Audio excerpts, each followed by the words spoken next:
Have you seen the new commercial with the de-aged Dolph Lundgren? No. For what? For the cologne. That thing, that soap stuff. The it's a red can with a ship on it. I can't remember the name Old of the Spice. Old Spice. I'm sorry, I'm getting old.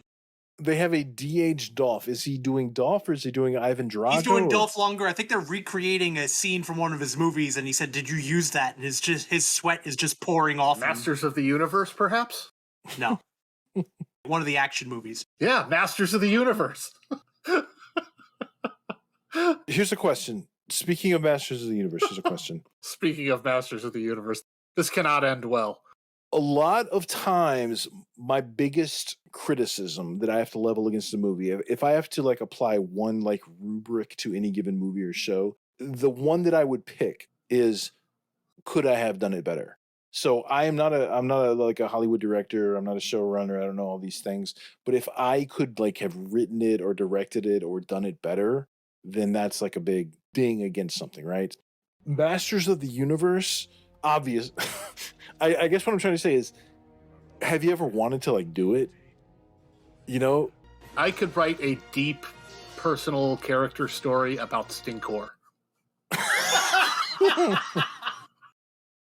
I was the same way, except I was clawful.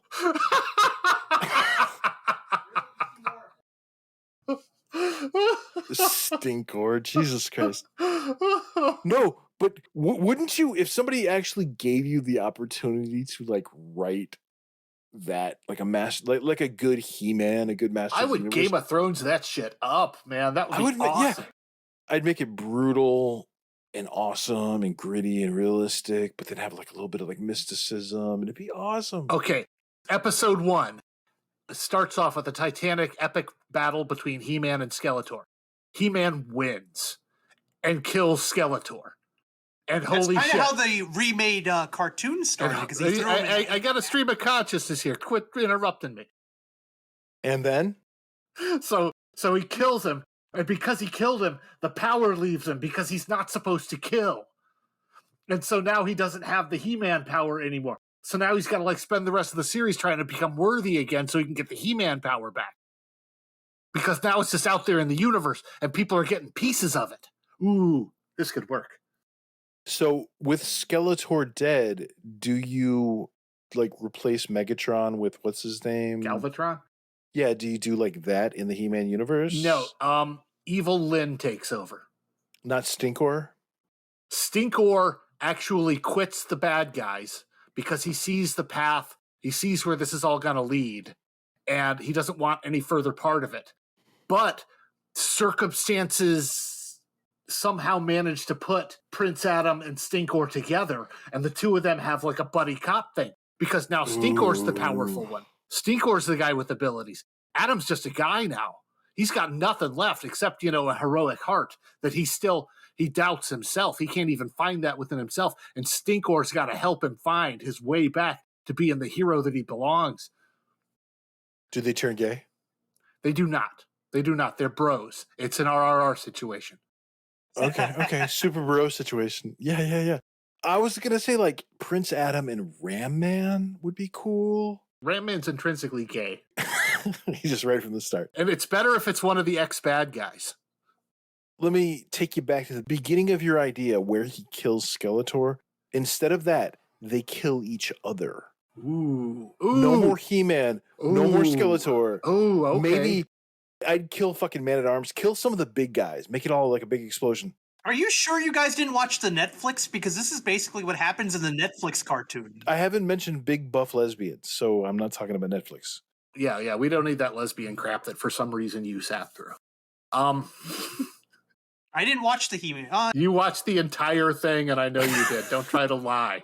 I watched She-Ra, not He-Man. Whatever. It's all the same bullshit. Which is even worse. It's all the same. No, you watched the entire He-Man thing. I remember noting that you were watching this and asking you why, and you never had any kind of good explanation about this. I think you're just secretly attracted to lesbians, which isn't wrong.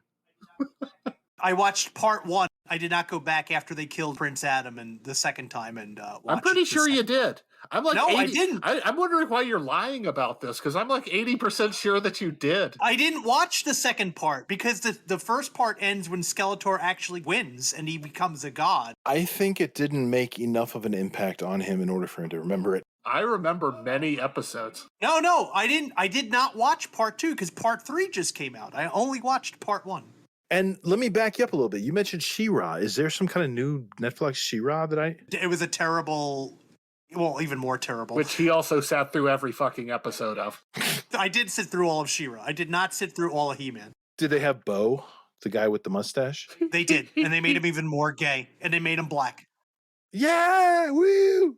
You go, girl. And I don't know why Andrew watched this entire thing. It was so weird. Like, Andrew, you know, now that we're live on the internet here, live in quotes, would you like to perhaps give any sort of explanation? Because you sure as hell never gave me one. I don't know. It was more like a weird fascination just to see, like, what the fuck they were doing with it. But the overall plot, they were kind of building, like, a meta plot, and then it just fizzled out. It was really bad, so. Shocking. I think Andrew has, like, instinctual, like, guardian tendencies. So when something like that comes out, even though he doesn't want to watch it, he does, so that he can, like, guard against all this. I think it's more like when you get that little sore spot on your tongue and you can't quit playing with it, even though it hurts, but you keep playing with it. I do that, so yeah, maybe. So go on. What do you mean by guardian? So what is this thing you're talking about? I'm saying that you're like a mythical, like, archetype where when something bad and woke and shitty comes out, you want to put yourself between it and the viewers.